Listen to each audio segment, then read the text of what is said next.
بہقی شریف کی حدیث ہے اور سنن ابن حبان کی حدیث ہے کہ اللہ کے رسول سے جب پوچھا گیا یا رسول اللہ صلی اللہ علیہ وسلم آپ 15ویں رات میں یا شعبان کے مہینے میں اکثر روزے کیوں رکھتے ہیں؟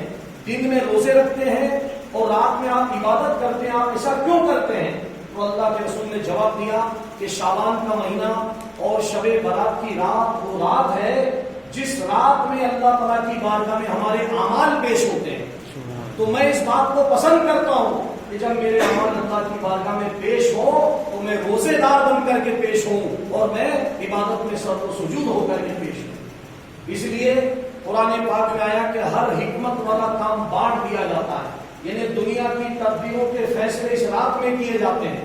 جتنے لوگ پیدا ہونے ہیں سال بھر میں، جتنے لوگوں کا انتقال ہونا ہے، جتنے لوگوں کو جو بھی ملنا ہے، جتنے لوگوں کو پریشانی آنی ہے، جتنے لوگوں کو اللہ کی طرف سے انعامات ملنے ہیں، وہ سال بھر کا جو بجٹ ہے وہ اس رات میں پاس کر دیا جاتا ہے، فرشتوں کے حوالے کر دیا جاتا ہے. اسی لیے مبارک رات عبادت میں گزارنے کی رات ہے کہ اللہ تعالیٰ کی بارگاہ میں ہمارے اعمال نامے پیش ہوں. لہذا ہمیں چاہیے کہ ہم اس رات میں زیادہ سے زیادہ اللہ کی بارگاہ میں عبادت کریں. ایک اللہ کے ولی کا قول ہے، کسی نے شب قدر کے بارے میں پوچھ لیا کہ حضور شب قدر کون سی رات ہے؟ تو شب قدر بولتے ہیں قدر والی رات، عزت والی رات، قدر کرنے کی رات. تو اللہ کے ولی نے بڑا پیارا جواب دیا کہ تم مجھ سے پوچھتا شب قدر کون سی رات ہے؟ ارے تیرے دل میں اگر قدر ہے تو ہر رات تیرے لیے شب قدر.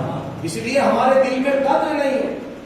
آج آسمان سے پانی برستا ہے تو برابر برستا ہے، لیکن جتنا جس کا دامن ہوتا ہے پانی اتنا اسے مل جاتا ہے. جتنا دامن ندی پھیلاتی ندی کو مل جاتا ہے، جتنا دامن تالاب پھیلاتا ہے تالاب کو مل جاتا ہے، جتنا دامن کنویں میں پھیلایا اتنا دامن کنویں کو مل جاتا ہے.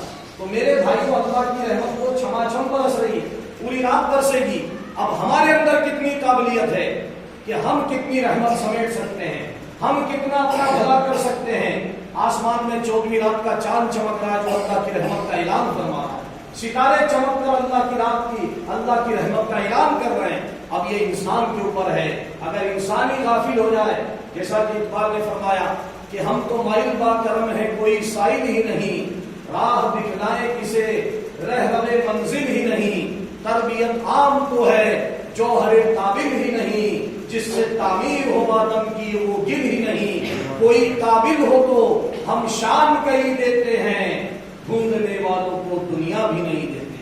تو اگر ڈھونڈنے والا ہو تو اللہ تعالیٰ اسے نئی آخرت عطا فرماتا ہے، نئی دنیا عطا فرماتا ہے، نئی نعمتیں عطا فرماتا ہے. ایک رات ان کی بھی ہے، ان کی رات گناہوں کی رات ہے.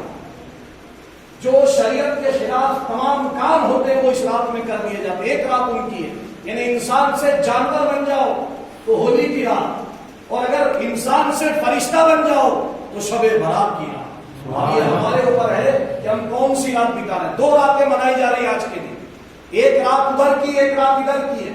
ایک رات گناہوں کی ہے اور ایک رات عبادت کی رات ہے. تو اگر ہم اللہ کے نیک بندے ہیں تو ایک رات ہے سڑکوں پہ بتانے کی اور ایک رات ہے مسجدوں میں بتانے کی.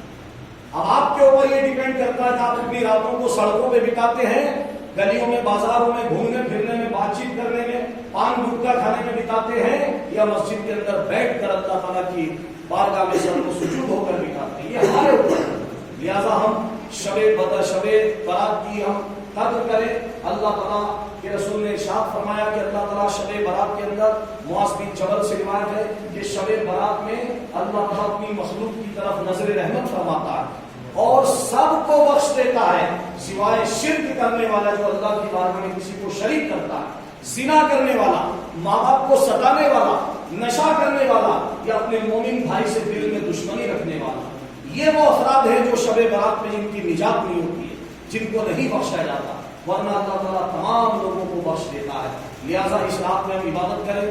نفل نماز کے جو پرچے ہیں واٹس ایپ پہ آپ کے یہاں پر آ گئے ہوں گے، ورنہ میرے پاس وہ موجود ہے. چاہے تو نفل نماز پڑھیں، چاہے تو قضاء عمری نماز پڑھیں، چاہے قرآن پاک کی تلاوت کریں، درود شریف پڑھیں، کوئی اسلامی کتاب دینی کتاب کا مطالعہ کریں، علم سیکھیں، یا درود شریف کا ورد کریں. اگر کچھ نہ بن سکے تو مسجد میں چپ چاپ بیٹھے رہیں. اللہ تعالیٰ کے رسول نے فرمایا بندہ جب تک مسجد میں بیٹھا رہتا ہے اس کی ایک سانس پر اللہ تعالیٰ ایک نیکیوں کا ثواب عطا فرماتا ہے. اگر کوئی بندہ مسجد میں بیٹھنے کو تیار ہے تو اس کے لیے شب برات ہے، اور اگر کوئی مسجد کے باہر گھوم رہا ہے ٹہل رہا ہے تو اس سے بہتر ہے کہ وہ جا کے سو جائے اور صبح فجر کی نماز میں آ جائے اٹھ کے، اس لیے کہ اللہ کے رسول نے فرمایا جس نے عشاء کی نماز اور فجر کی نماز جماعت کے ساتھ ادا کر لی تو اللہ تعالیٰ اسے پوری رات عبادت کرنے کا ثواب دیتا ہے، خالی 2 نماز پڑھنے پر رات بھر کا ثواب ہے۔ لہذا ہم اگر گناہ کرنے میں رات بتا رہے ہیں، کسی کی برائی کرنے میں، غیبت کرنے میں، ادھر کی ادھر کرنے میں، یا گٹکا پان کھانے میں، یا ٹائم پاس کرنے میں، تو ہمارا بہتر ہے کہ ہم آرام سے سو جائیں تاکہ دوسروں کا بھی ٹائم ویسٹ نہ ہو، ہمارا بھی ٹائم ویسٹ نہ ہو۔ اور اگر ہمیں عبادت کرنا ہے، اللہ نے توفیق عطا فرمائی ہے اور ہمیں شوق ہے اللہ کی بارگاہ میں جھکنے کا، تو کم سے کم مسجد کے اندر شب بیداری کریں۔ اگر کوئی مجبوری ہے تو گھروں میں بھی شب بیداری ہو سکتی ہے، اپنی ماؤں بہنوں کو گھروں کے اندر نماز کی عبادت کرنے کی آپ تلقین کریں، گھروں میں بھی شب بیداری کرنے کے لیے کہیں، آپ بھی شب بیداری کریں۔ اگر پوری رات نہ صحیح تو کم سے کم 12 بجے تک، 1 بجے تک، 2 بجے تک، جتنا ہم سے بن سکے ہم رات میں شب بیداری کر کے عبادت کریں، کیونکہ بزرگوں نے کہا ہے کہ تمام عمر کی بندگی پہ بھاری ہے وہ ایک رات جو تیری یاد میں گزاری ہے۔ کیا نسل کروں کا کیا چیز ہماری ہے، یہ دل بھی تمہارا ہے، یہ جان بھی تمہاری ہے، تو ہمارا تو کچھ بھی نہیں ہے۔ ہم اللہ کی بارگاہ میں سر و سجود ہوں، نظر و نیاز پیش کریں، اللہ کی بارگاہ میں جھکیں، اسی کے لیے شب برات کی رات ہے، اسی کے لیے بشارت ہے۔ قبر والوں کے لیے دعائیں کریں، اللہ تعالیٰ ان کی مغفرت فرمائے، امت مسلمان کے تمام مرحومین کی۔ رات میں بھی قبرستان جانا سنت ہے، عصر کے وقت بھی قبرستان میں قبروں کی زیارت کرنا سنت ہے۔ اللہ کے رسول نے فرمایا قبروں کی زیارت کرو تاکہ تم کو آخرت کی یاد تازہ ہو، تمہیں اس بات کا یقین ہو کہ ہمیں بھی ایک دن اس قبر میں جانا ہے، ہمیں بھی اس دنیا سے ایک دن اللہ کی بارگاہ میں لوٹ کر جانا ہے، اور اس دن کوئی چیز ساتھ نہ آئے گی، بس ہمارے اعمال ساتھ جائیں گے۔